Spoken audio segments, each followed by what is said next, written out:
Tol! Yun! Tol! Hoy! Aso! Hoy! O ano pare? Sigurado ka bang papayagan ka ng asawa mong bar tayo? Pare, yung mga pang-under-under na yung asawa ko, wala na yan. Tapos na yan. Pare, 3 linggo na. 3 linggo na nakakaraan. Pare, ako na ang hari dito sa bahay. Oh. Hindi na ako pwede dito.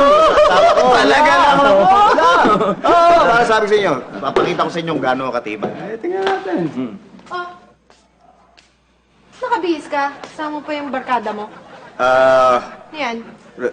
Lalabas kami, mag-iinuman kami dyan sa may bar. Dyan, sa malapit. Mag-iinom? Hoy, anong oras na? Iinom ka pa? O bakit? Hindi mo ako papayagan? Ina-under mo ako? Ha? Gusto mo bang mangyari ulit nangyari nung nakaraang linggo? Ha? Pag di mo ako pinayagan, magmamakaawa ako.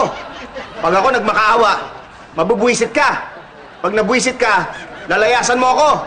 Pag layasan mo ako, kawawa naman ako. Hindi naman ako magkakakain. Tapos mag-emote ako. Sasamahin loob ko. Pupunta ako dyan sa may tulay.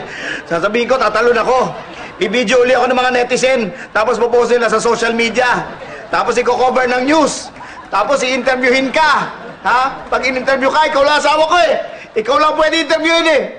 Pag kinuna ka ng news, magbabiral ka! 3 linggo ka na nagbabiral! Yung ba talaga gusto mong mangyari? Magbabiral ka sa kahihiyan! Sige na nga, umalis ka na!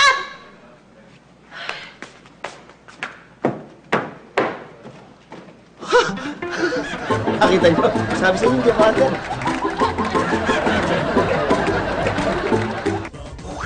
Grabe! Exciting talaga yung mga eksena.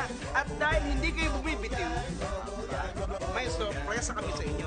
Punta lang kayo sa aming website